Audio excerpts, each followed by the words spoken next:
The morning sun blazed across the tarmac at Marine Corps Air Station Miramar, its heat already beginning to shimmer off the concrete despite the early hour. Captain Sarah Chun adjusted her flight suit one final time and walked toward the briefing room, her boots clicking against the pavement with the confident rhythm of someone who belonged exactly where she was. At 28, she carried herself with the quiet assurance that came from having something to prove and the skills to back it up. Inside the briefing room, 12 other pilots sat scattered across the metal folding chairs, their conversation dying to murmurs as she entered. Sarah had grown accustomed to this reaction over the past 6 years of her military career. Being one of only 3 women in advanced fighter training tended to make you memorable, whether you wanted the attention or not. She chose a seat in the middle section, close enough to the front to show engagement, but far enough back to avoid seeming eager. The mission briefing was routine by military standards, but complex enough to separate the experienced pilots from newcomers. They would be conducting a joint training exercise with a Navy pilot from the nearby base, simulating air-to-air combat scenarios that tested both individual skill and team coordination. The exercise, codenamed Desert Thunder, had been running for 5 years and was considered one of the most challenging training operations on the West Coast. Major Rodriguez, the briefing officer, outlined the day's objectives with the kind of detailed precision that military operations demanded. Sarah took notes methodically, her pen moving across the paper as she absorbed information about weather conditions, radio frequencies, and engagement rules. Around her, the other pilots did the same, though she noticed some of them stealing glances in her direction when they thought she wasn't looking. The tension in the room shifted noticeably when Colonel Marcus Webb entered through the rear door. At 52, Webb commanded respect through presence alone. His silver hair was cut in a regulation style that somehow managed to look both professional and intimidating, and his chest displayed enough ribbons to tell the story of a career spent in some of the world's most dangerous places. Webb had earned his reputation during 3 combat deployments, and his call sign Hammer was legendary throughout the Corps. Sarah had heard the stories about Colonel Webb long before meeting him. He was known for his exceptional flying skills, his demanding leadership style, and his old-school approach to military traditions. Some called him a dinosaur behind his back, though never within earshot. Others said he was simply a product of his generation, trained in an era when military aviation was an exclusively male domain. As Major Rodriguez concluded his briefing, Colonel Webb stepped forward to address the group. His voice carried the kind of authority that made people sit straighter in their chairs without conscious thought.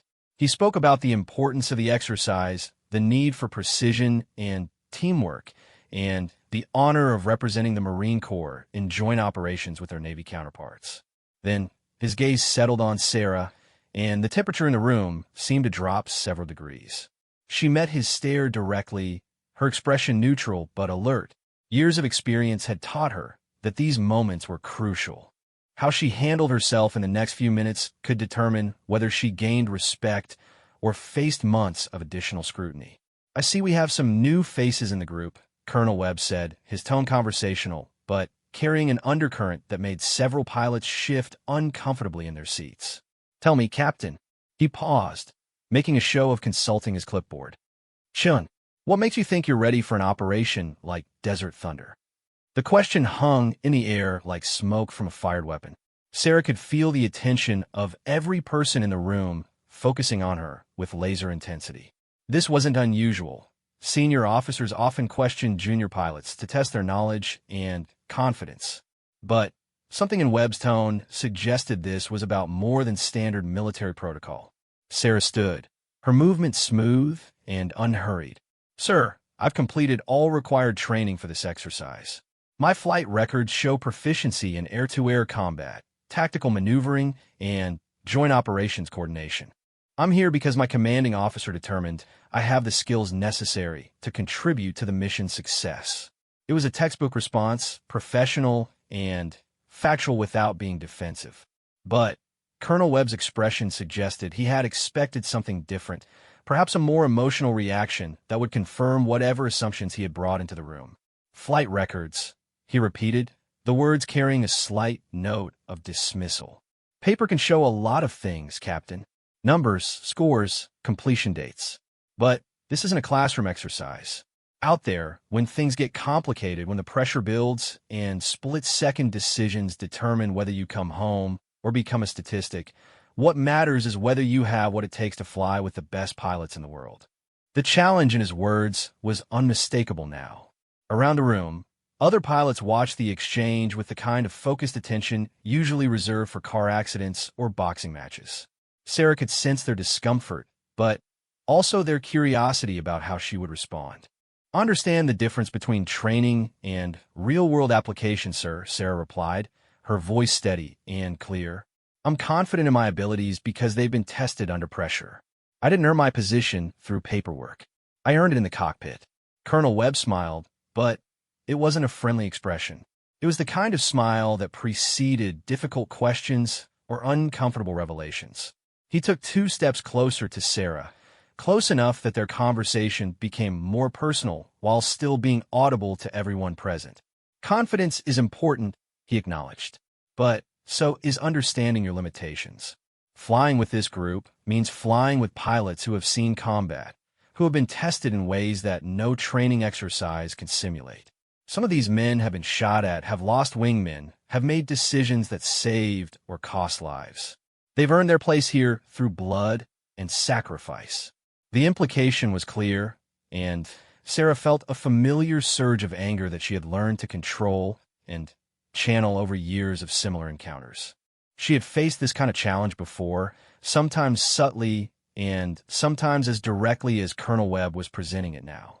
The assumption was always the same, that her presence somehow diminished the achievements of others, that her gender automatically made her less capable or less deserving of her position.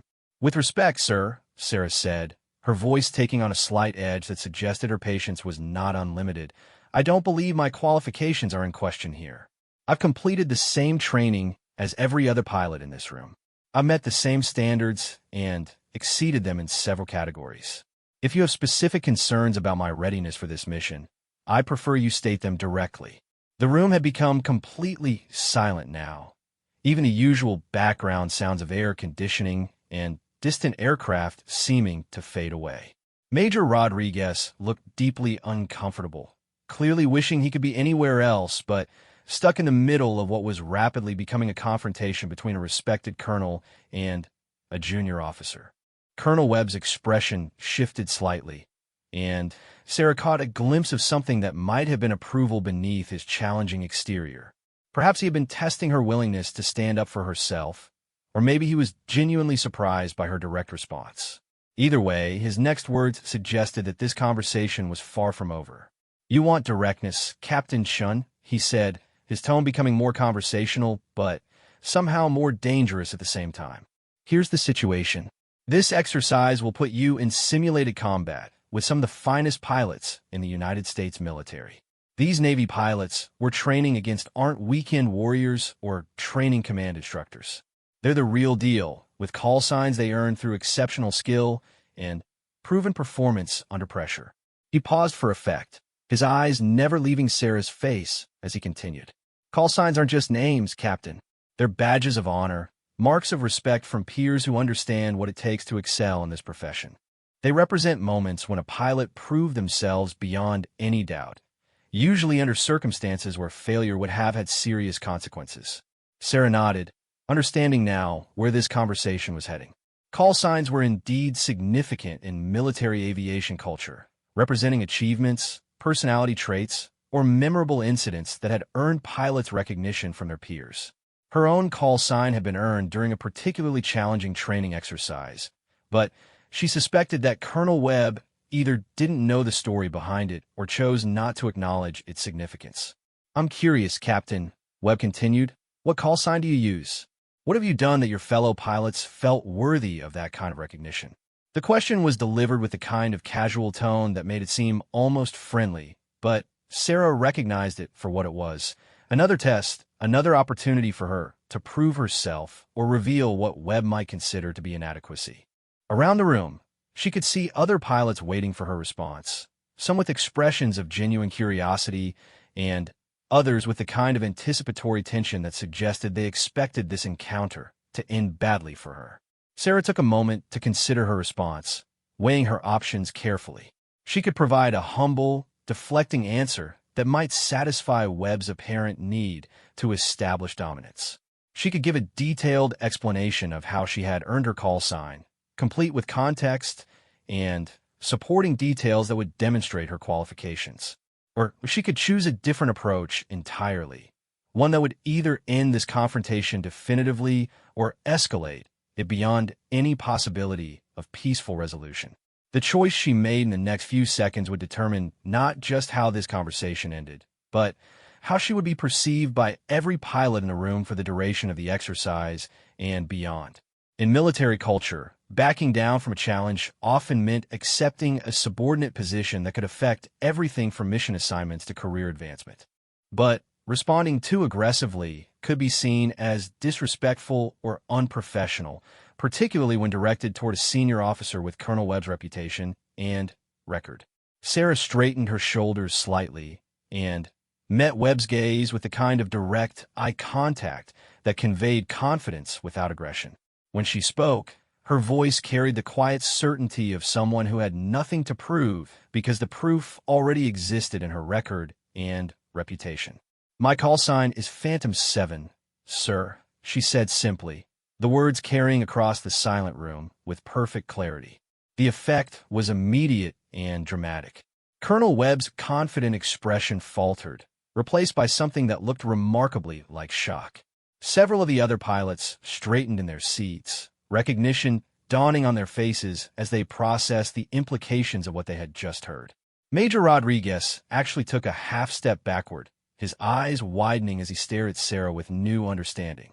The silence that followed Sarah's announcement stretched for several heartbeats, filled with tension so thick it seemed almost physical. Colonel Webb opened his mouth as if to respond, then closed it again, apparently struggling to process what he had just learned. The transformation in his demeanor was so complete that it seemed like a different person was standing before the assembled pilots.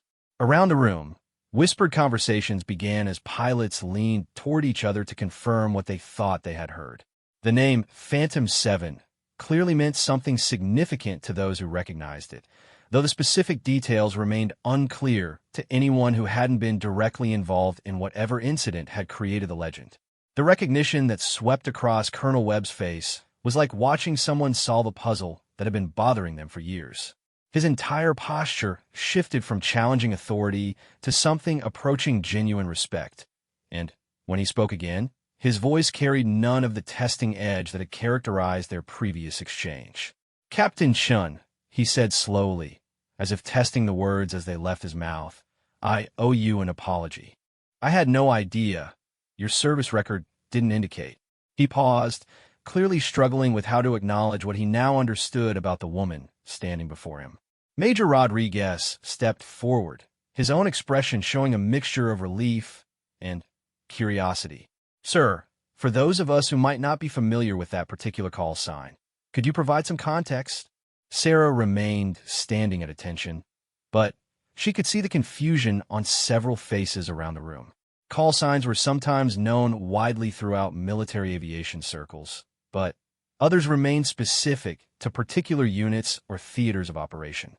The significance of Phantom 7 was clearly not universal knowledge among this group of pilots. Colonel Webb ran a hand through his silver hair, a gesture that seemed uncharacteristically uncertain for someone with his reputation for confidence and control. When he looked back at Sarah, his expression had transformed completely from the challenging authority figure who had entered the room to someone who appeared to be genuinely honored to be in her presence. 3 years ago, Webb began, his voice carrying the kind of respectful tone usually reserved for discussing legendary military actions. During Operation Desert Shield, a Marine pilot flying solo reconnaissance over hostile territory encountered a situation that shouldn't have been survivable. Her aircraft was damaged by ground fire. Her communications were compromised, and she was operating in weather conditions that grounded every other pilot in her squadron. Around the room, the pilots had stopped their whispered conversations and were listening with the kind of focused attention that indicated they understood they were about to hear something significant. Sarah remained silent, her expression neutral despite the discomfort she always felt when her actions during that mission became the subject of discussion. The mission was supposed to be routine intelligence gathering. Webb continued, warming to his subject as he recalled details that were obviously well known to him. Captain Chun was flying solo because the target area was considered low risk, and the weather forecast indicated clear conditions for the duration of her operation. What actually happened turned into one of the most remarkable displays of flying skill and tactical decision-making in recent Marine Corps history. Sarah shifted slightly, her discomfort with being the center of attention evident despite her professional composure. She had never enjoyed having her actions during that mission discussed, partly because the official reports could never capture the fear and uncertainty she had experienced, and partly because she felt that other pilots had performed equally remarkable feats without receiving the same level of recognition. The weather deteriorated faster than anyone had predicted, Webb explained, his narrative building momentum as he recalled the details. What started as scattered clouds became a full-scale thunderstorm system with zero visibility, hurricane-force winds, and the kind of turbulence that can tear an aircraft apart. Most pilots would have immediately turned back or declared an emergency and requested immediate landing permission at the nearest available airfield. Lieutenant Collins, one of the younger pilots in the group, raised his hand tentatively. "Sir, if the weather was that bad, why didn't she abort the mission?" Webb's smile suggested that this was exactly the right question to ask.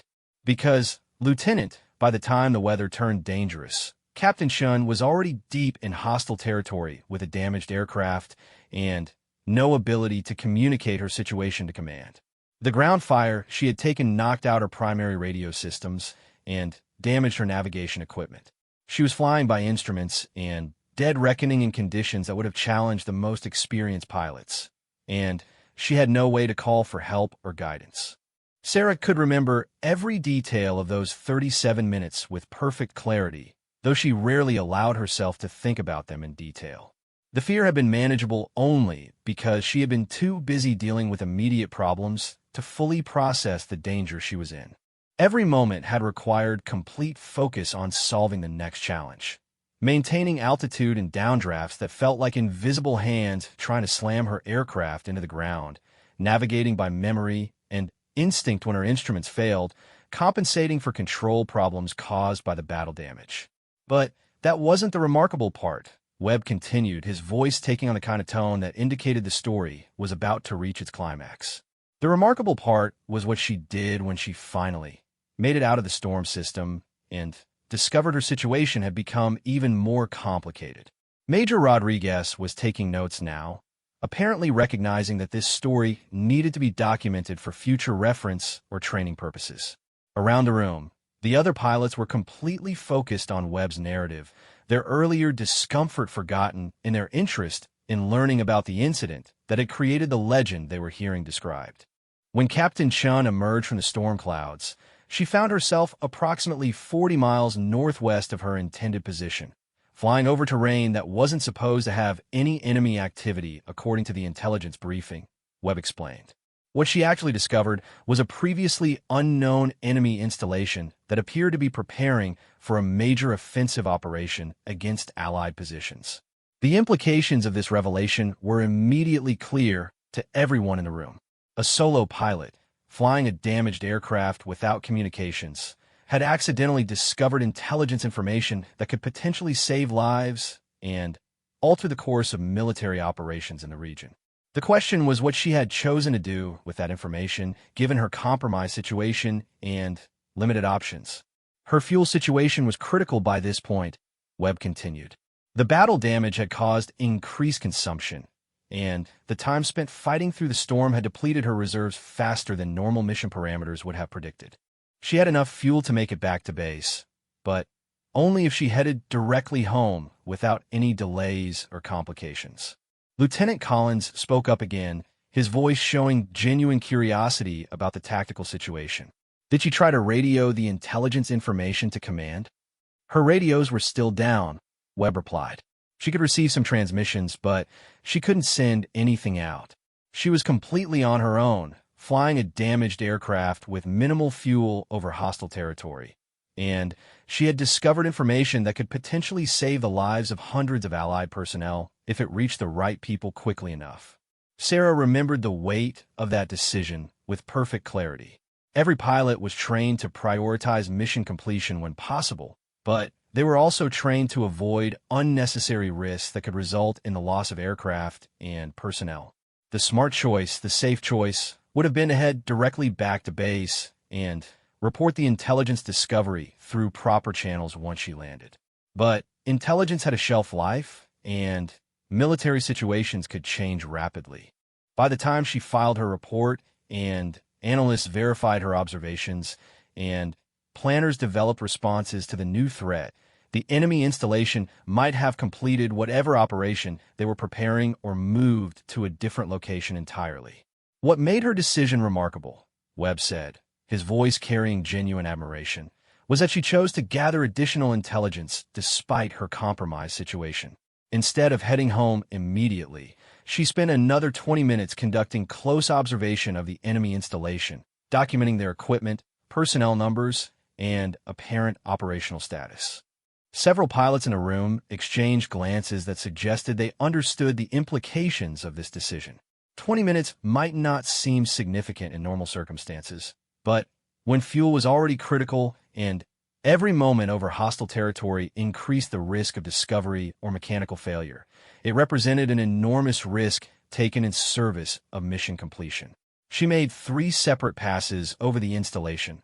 Webb continued, his narrative becoming more detailed as he recalled the specific actions that had made the mission legendary. Each pass was at a different altitude and angle, allowing her to gather comprehensive intelligence about their defensive positions, equipment placement, and operational readiness. She took photographs, made detailed mental notes, and even identified what appeared to be senior officers based on their behavior and the deference shown to them by other personnel. The level of detail in Webb's account suggested that he had either been directly involved in the mission debriefing or had studied the incident extensively for training or historical purposes. Sarah was somewhat surprised by how much he knew about the specific aspects of her actions during those crucial minutes. By the time she completed her intelligence gathering, her fuel situation had become genuinely critical, Webb explained. She was well beyond the normal safety margins, flying a damaged aircraft in unpredictable weather conditions, and still approximately 35 minutes from the nearest friendly airfield. Most calculations suggested she wouldn't make it back. The room had become completely silent again, with every pilot focused intently on Webb's description of what was clearly a life-or-death situation. Sarah could see several of them glancing in her direction with new understanding and respect, though she still felt uncomfortable being the focus of their attention. That's when Captain Sean made the decision that earned her call sign, Webb said, his voice carrying the kind of reverent tone usually reserved for discussing acts of extraordinary courage or skill. Instead of taking the direct route back to base, which would have been the safest option given her fuel situation, she chose a route that would take her directly over known enemy positions where she could verify the intelligence she had gathered and look for additional threats. The audacity of this decision was immediately apparent to everyone in the room. A pilot in a damaged aircraft with critical fuel levels had chosen to extend her mission even further, flying directly over known hostile territory to gather additional intelligence rather than prioritizing her own survival by taking the shortest possible route to safety. She identified 3 additional enemy positions during that extended route, Webb continued, including 2 that were completely unknown to Allied intelligence services. Her observations led to successful strikes that prevented a coordinated enemy offensive and potentially saved dozens of American lives. But the remarkable part wasn't just her tactical decision-making or her courage under pressure. Sarah knew what was coming next, and she found herself hoping that Webb would keep his description brief and factual rather than turning it into something more dramatic than the reality had been. The remarkable part was how she handled the final approach to base when her fuel ran out 12 miles from the runway. Colonel Webb paused his narrative, allowing the weight of his last statement to settle over the room. The implications were staggering to anyone who understood military aviation. A pilot in a damaged aircraft had run out of fuel 12 miles from safety, a distance that represented certain death in most circumstances. where her engine flamed out. Webb continued, his voice dropping to a more serious tone. Captain Sean was flying over mountainous terrain at an altitude that gave her very limited options. Most aircraft in that situation become flying bricks, following a predictable glide path that usually ends in controlled crash landing if the pilot is skilled and lucky.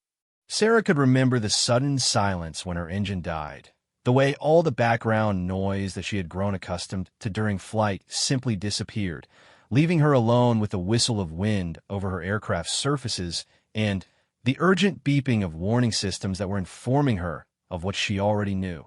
She was in serious trouble. The standard procedure in that situation, Webb explained for the benefit of the less experienced pilots in the room, is to immediately identify the best available landing site within your glide range and begin emergency preparations for touchdown. The priority is survival, not mission completion or aircraft preservation. A good pilot in that situation focuses on walking away from the landing, regardless of what happens to the aircraft. Lieutenant Martinez, who had been taking notes throughout Webb's narrative, looked up with a question.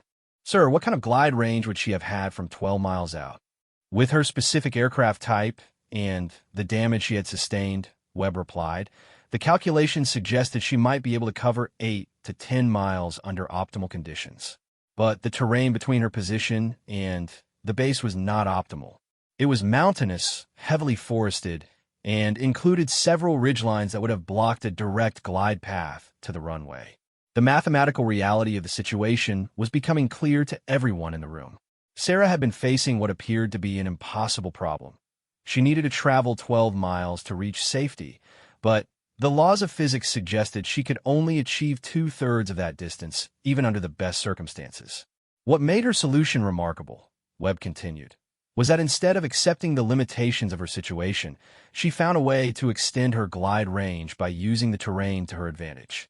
Rather than fighting against the mountains that blocked her path, she used them as stepping stones. Sarah remembered the moment when she had made the decision to attempt what her training had taught her was theoretically possible, but practically very dangerous. Instead of selecting the best available crash landing site and preparing for impact, she had chosen to use a technique called ridge surfing, riding the updrafts created by wind hitting mountainous terrain to maintain altitude and extend her glide range. Ridge surfing, Webb explained, apparently recognizing that not everyone in a room would be familiar with the technique, involves using natural air currents created by wind flowing over and around mountains to maintain or even gain altitude without engine power. It's extremely dangerous even under ideal conditions, requiring precise timing, perfect understanding of wind patterns, and flying skills that most pilots never develop. The technique was known to most military pilots in theory, but very few had ever attempted it even during training exercises. It required reading the landscape and wind patterns with an accuracy that bordered on intuition, making constant adjustments to maintain the precise position and angle needed to capture the lifting air currents without being caught in the downdrafts that could slam an aircraft into the mountainside. Captain Chun spent the next 18 minutes ridge surfing across 4 separate mountain peaks. Webb continued, his voice carrying genuine awe as he described actions that clearly impressed him as much now as they had when he first learned about them. She maintained altitude for most of that distance, actually gaining height at several points, and extended her glide range from the 8 miles that physics suggested was possible to the full 12 miles she needed to reach the runway. Around the room, several pilots were shaking their heads in amazement. The skill required to accomplish what Webb was describing was extraordinary even by military aviation standards, representing a combination of technical knowledge, physical ability, and mental toughness that very few people possessed. But even that wasn't the end of her challenges, Webb said, his narrative building toward what was clearly an even more dramatic climax. When she finally reached the airspace around the base, she discovered that the storm system she had flown through earlier had moved into the local area. The runway was experiencing crosswinds that exceeded safe landing parameters for a powered aircraft, much less one attempting a dead-stick landing. Sarah could remember the frustration of that moment with perfect clarity. After everything she had overcome to reach the base alive, the final challenge was weather conditions that would have grounded normal operations. The crosswinds were gusting at nearly 40 miles per hour, creating conditions that made precision landings extremely difficult, even for aircraft with full power and normal control authority. Air traffic control recommended that she attempt to reach an alternate airfield approximately 30 miles south, Webb explained. The weather there was better, and the longer runway would have given her more margin for error during the landing attempt. But her glide calculations showed that she didn't have the altitude or distance capability to reach the alternate field. The cruel irony of the situation was that Sarah had overcome seemingly impossible odds to reach safety, only to discover that safety itself was complicated by conditions beyond her control. She was committed to landing at her home base regardless of the conditions, because there simply weren't any other options available. The tower offered to clear all other traffic and give her priority landing clearance, Webb continued, but they also informed her that emergency crews were standing by because they didn't expect her to be able to maintain control during the landing attempt. The crosswinds were severe enough that even experienced pilots with full engine power had been struggling to maintain runway alignment. Major Rodriguez looked up from his note-taking with an expression of genuine concern. "Sir, how did she handle the approach in those conditions?" "That's where the phantom part of her call sign comes from," Webb replied with a smile that suggested he was about to reveal the most impressive part of an already remarkable story. Instead of attempting a conventional straight-in approach that would have exposed her to the full force of the crosswinds, Captain Shin chose to use a technique called a spiral approach, descending in a controlled spiral pattern that allowed her to assess the wind conditions at multiple altitudes and angles before committing to her final approach path. The spiral approach was another technique that was known to most pilots, but rarely used because of its complexity and the precision it required. It involved descending in a tight spiral over the runway, allowing the pilot to evaluate wind conditions and aircraft performance at multiple altitudes before selecting the optimal approach angle and timing. She made 3 complete spirals over the runway, Webb explained, testing her aircraft's response to the wind conditions at different altitudes and gathering the information she needed to calculate the precise approach angle that would compensate for the crosswinds. Ground observers said it looked like a ghost aircraft floating down from the sky in perfect circles, which is where the phantom designation originated. Sarah remembered the concentration required for those spirals, maintaining precise control of an unpowered aircraft while gathering information and making calculations that would determine whether she lived or died in the next few minutes. Each spiral had provided new data about wind patterns and her aircraft's handling characteristics, but had also consumed precious altitude that she couldn't afford to waste. When she finally committed to her final approach, Webb continued, she executed what observers call the most perfect dead-stick landing they had ever witnessed. She touched down exactly on the center line of the runway despite crosswinds that were gusting above 40 miles per hour, rolled out smoothly, and brought her aircraft to a stop with less than 100 feet of runway remaining. The precision required to accomplish what Webb was describing was almost beyond comprehension. Landing an unpowered aircraft in severe crosswinds required skills that most pilots never developed and split-second timing that allowed no margin for error. The fact that Sarah had not only survived but had executed what sounded like a textbook landing under impossible conditions was the kind of achievement that became legendary in military aviation circles. The intelligence she gathered during her extended mission, Webb concluded, led directly to successful strikes against 4 enemy installations and prevented a coordinated offensive that could have resulted in significant Allied casualties. But what made her actions truly remarkable wasn't just the tactical value of her mission or even the extraordinary flying skills she demonstrated. Sarah could see that Webb was building toward what he clearly considered the most important aspect of her actions during that mission, though she wasn't entirely sure what point he was trying to make. The tactical success and the technical achievement were both significant, but she had always felt that any competent pilot would have made similar decisions given the same circumstances. What made her actions remarkable, Webb said, his voice taking on the kind of formal tone that suggested he was making an important point, was that she made every decision based on mission requirements and professional standards rather than personal safety or career considerations. At multiple points during that flight, she had opportunities to prioritize her own survival over mission completion, and she consistently chose to accept personal risk in order to serve the larger objectives of her unit and the safety of other military personnel. The room had become completely silent again as Webb's words settled over the assembled pilots. His characterization of Sarah's actions was accurate, but it also highlighted aspects of military service that weren't always discussed openly. The tension between personal survival and professional duty, the weight of decisions made under pressure, and the sometimes heroic nature of choices that might seem routine to outside observers. The 7 part of her call sign, Webb explained, represents the 7 separate life-or-death decisions she made during that mission, each of which required her to choose mission completion over personal safety. From a decision to gather intelligence despite her damaged aircraft, to the choice to extend her mission for additional reconnaissance, to the determination to attempt ridge surfing rather than accepting a crash landing, to the precision spiral approach that brought her home safely. Sarah had never heard her actions during that mission broken down in quite those terms, and she found herself somewhat uncomfortable with the heroic characterization that Webb was placing on decisions that had felt like obvious choices at the time. She had been trained to complete missions and to use all available resources to achieve tactical objectives, and that training had simply guided her actions throughout the crisis. But she could also see the effect that Webb's narrative was having on the other pilots in the room, and she understood that her reputation had been transformed in their eyes from that of a potentially unqualified newcomer to someone whose presence represented proven excellence under the most demanding circumstances possible. The transformation in the atmosphere of the briefing room was remarkable and immediate.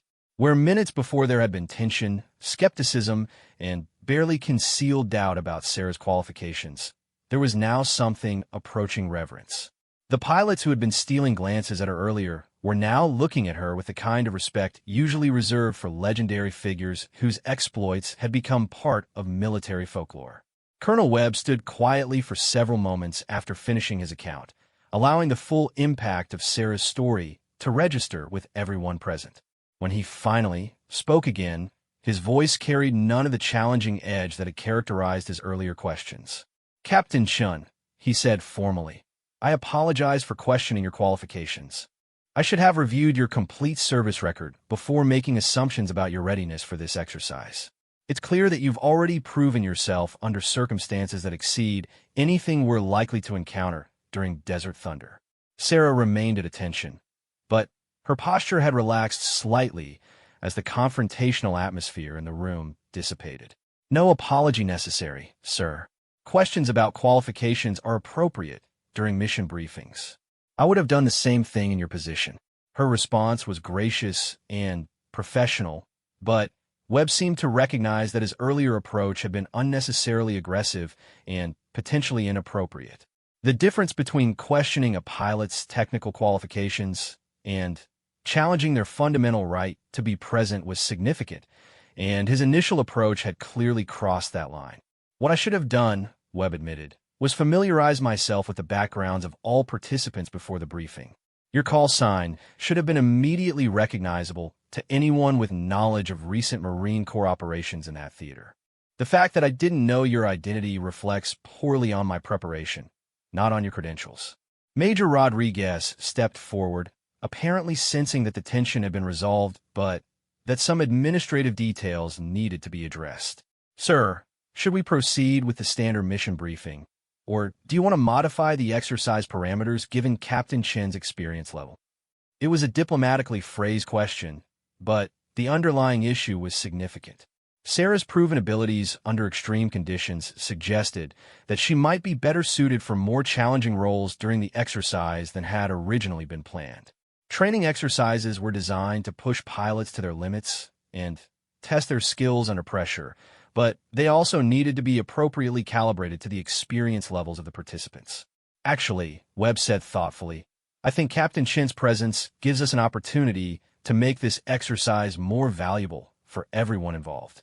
Instead of treating this as a standard training operation, we can structure it as a learning opportunity where less experienced pilots can observe and learn from someone with proven capabilities under extreme conditions."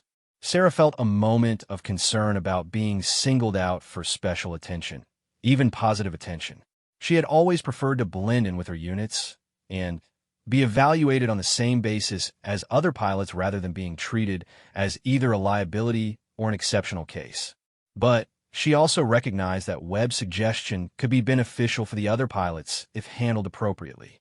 "I appreciate the confidence, sir," Sarah replied carefully, "but I think the exercise would be most valuable if all participants are evaluated using the same standards and given equivalent opportunities to demonstrate their skills. I'm here to contribute to the mission, not to serve as a demonstration pilot."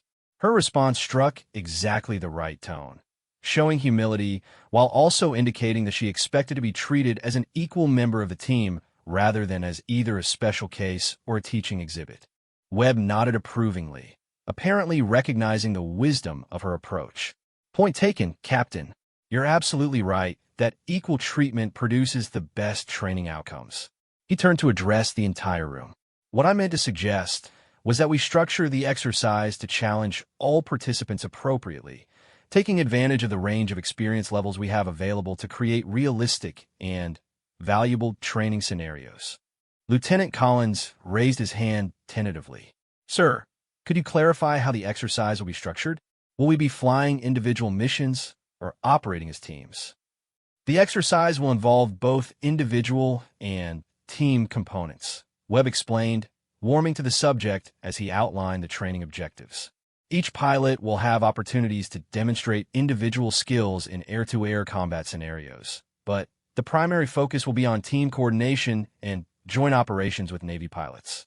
The goal is to simulate real-world conditions where success depends on both individual competence and group coordination." Sarah listened carefully as Webb described the exercise parameters, noting the complexity of the scenarios they would be facing.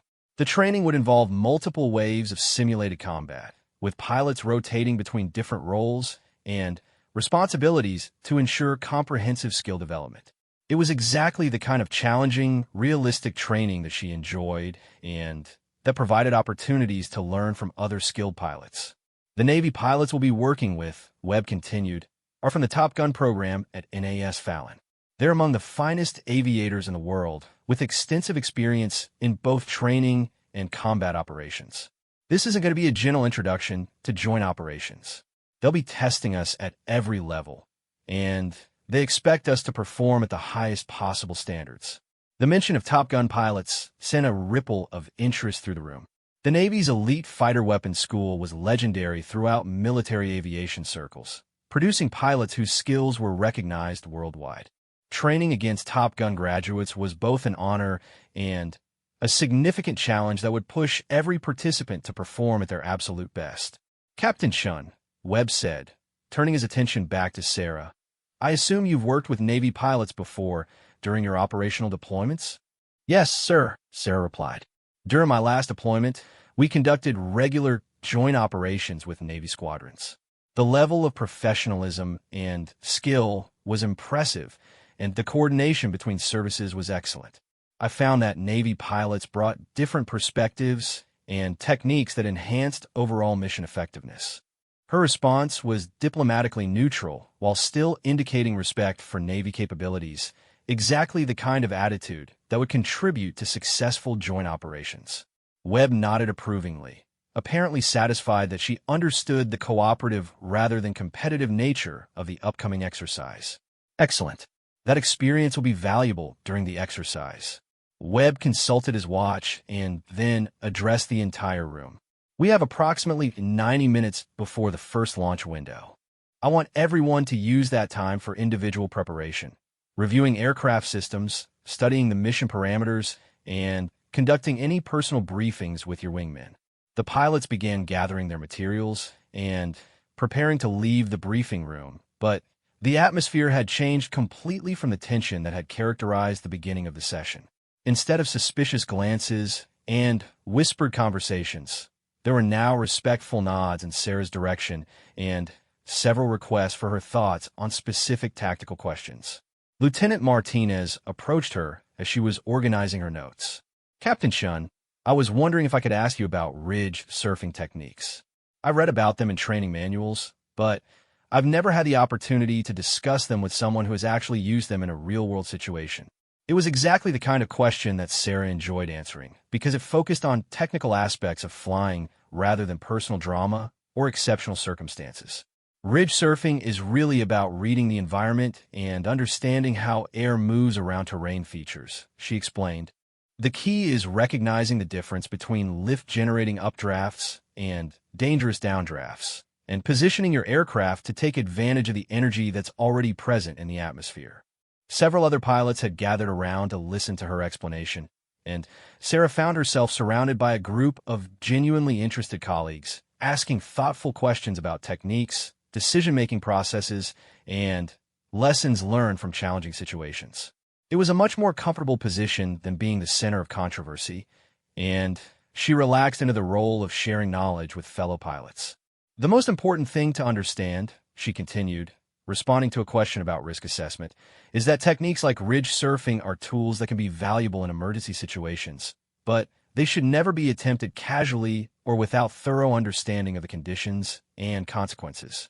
What worked in my situation might not be appropriate in different circumstances, and every pilot needs to make their own decisions based on their specific training, experience, and situation. Colonel Webb had been listening to the informal discussion from across the room, and Sarah noticed that his expression had shifted from the formal authority he had projected earlier to something approaching genuine collegiality.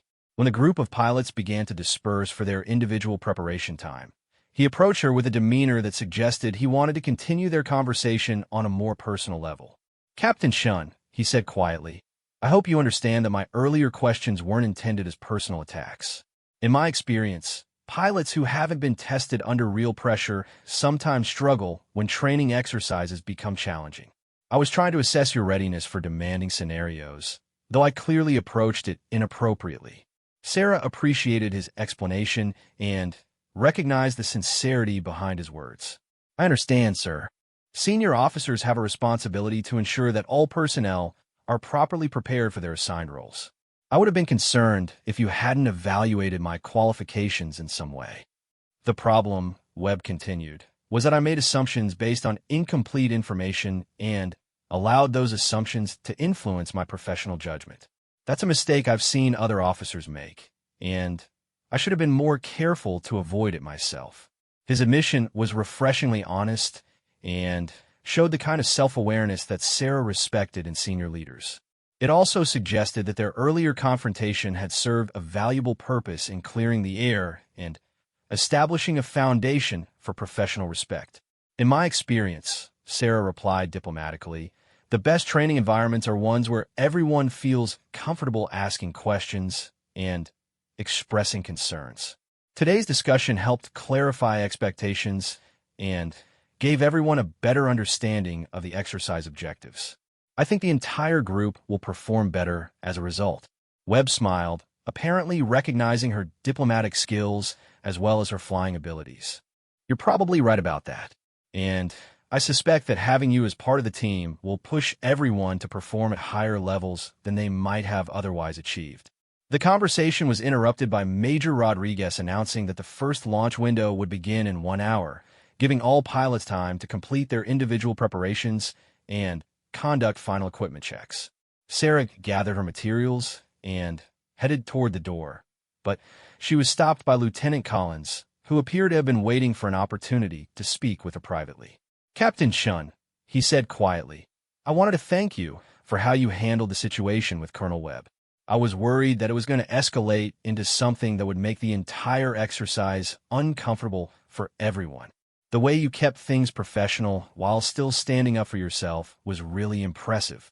Sarah was touched by his comment, but also concerned that her actions might have been perceived as confrontational by some of the younger pilots.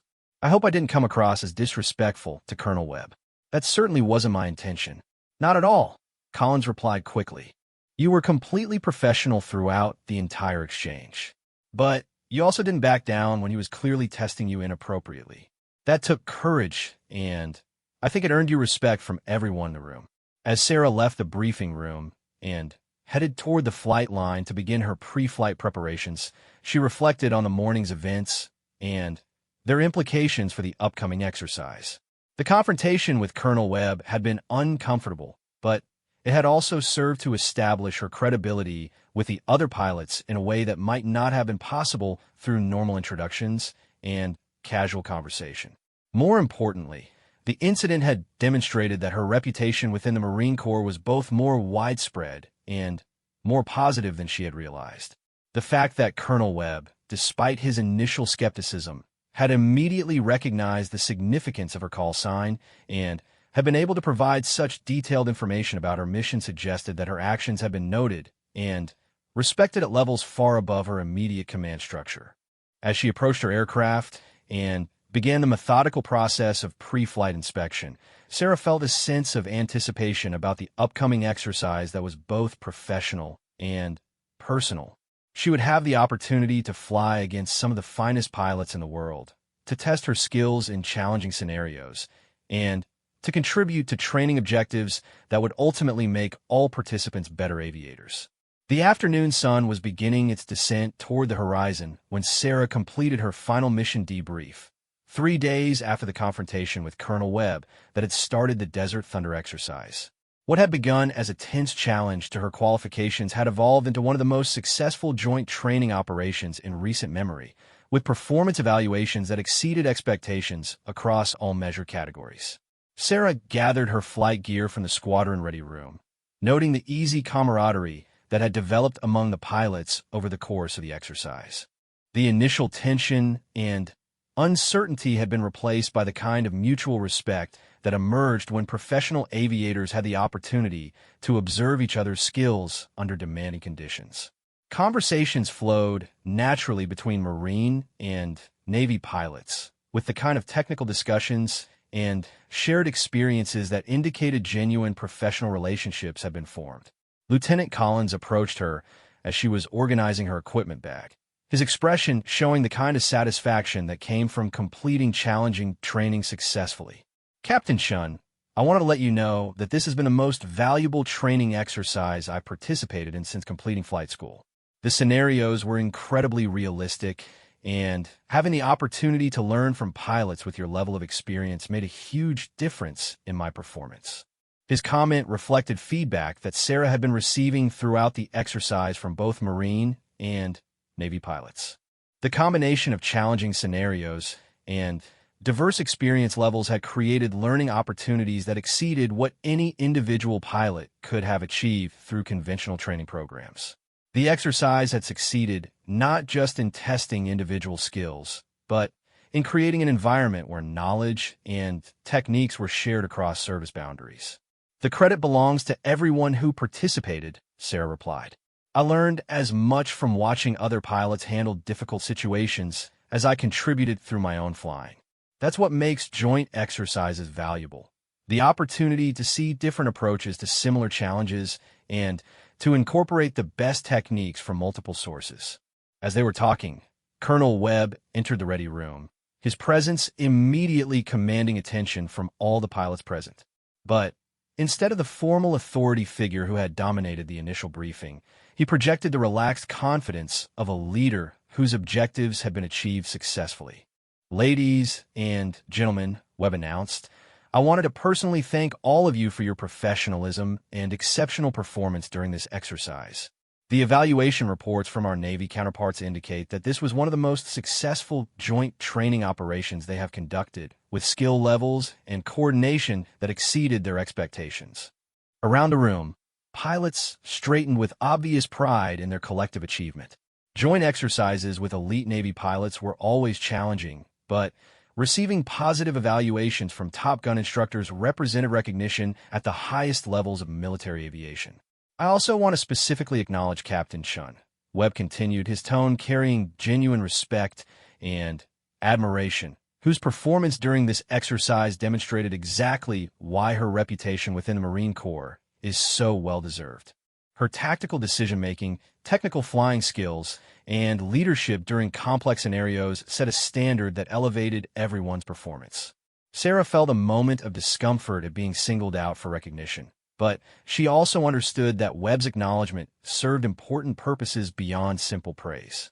His public recognition of her contributions helped reinforce her standing within the group and demonstrated to other pilots that excellence was recognized and valued regardless of gender or seniority. More importantly, Webb added, Captain Shun exemplified the kind of professionalism and mutual respect that makes joint operations successful. Her willingness to share knowledge and techniques with pilots from both services contributed significantly to the learning objectives of this exercise. The recognition was gratifying, but Sarah was more pleased by the implications of Webb's comments for future joint operations. The success of Desert Thunder would likely influence how similar exercises were structured and could contribute to improved coordination between Marine and Navy aviation units in operational deployments. As the formal conclusion of the exercise wound down, Sarah found herself approached by Commander Patricia Hayes, the senior Navy pilot who had served as the primary liaison between the two services. Hayes was a Top Gun graduate with extensive combat experience, and her evaluation of the exercise would carry significant weight within Navy aviation circles. Captain Shun, Hayes said, I wanted to personally compliment you on your performance during this exercise. Your flying skills are exceptional, but what impressed me most was your ability to adapt quickly to different tactical environments and to work effectively with pilots from outside your normal operational framework. The praise from a Top Gun pilot was particularly meaningful because Navy aviators were known for their rigorous standards and honest evaluations. Hayes would have had multiple opportunities to observe Sarah's performance during the most challenging scenarios of the exercise, and her positive assessment reflected genuine professional respect. Thank you, Commander, Sarah replied. Working with Navy pilots provided learning opportunities that wouldn't have been available in a single service exercise. The different approaches and techniques that your pilots demonstrated will definitely influence how I handle similar situations in the future. Hayes nodded approvingly. That's exactly the kind of attitude that makes joint operations successful. I hope we have the opportunity to work together again in the future, either in training exercises or operational deployments. The conversation was interrupted by Major Rodriguez, who approached with a clipboard and the slightly harried expression of someone trying to manage the administrative details of concluding a complex exercise. Captain Shun, I need you to sign off on your equipment return and provide any final feedback about exercise procedures or suggestions for improvement. Sarah completed the required paperwork efficiently, but she took time to provide detailed feedback about aspects of the exercise that had worked well and areas where future improvements might be beneficial. Her suggestions focused on technical aspects of scenario design and coordination procedures rather than personnel issues, reflecting her preference for contributing to systemic improvements rather than personal recognition. As she finished the administrative requirements, Sarah noticed that Colonel Webb was waiting to speak with her privately. He had remained in the background while she completed her conversations with other pilots, but his patient presence suggested that he had something important to discuss. Captain Shun, he said when they had moved to a quieter area of the ready room, I wanted to speak with you about something beyond the immediate scope of this exercise.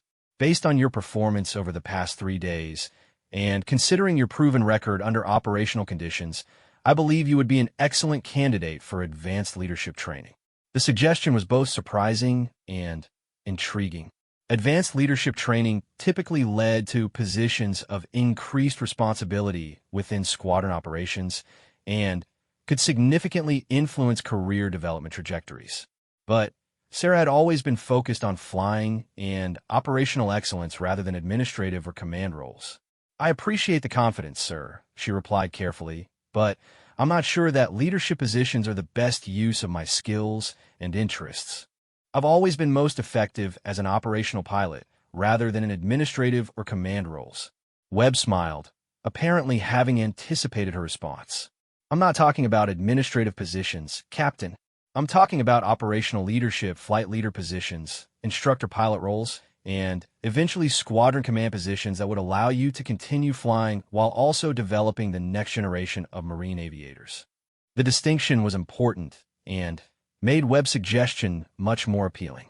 Operational leadership roles would allow Sarah to continue doing what she loved while also contributing to the training and development of other pilots.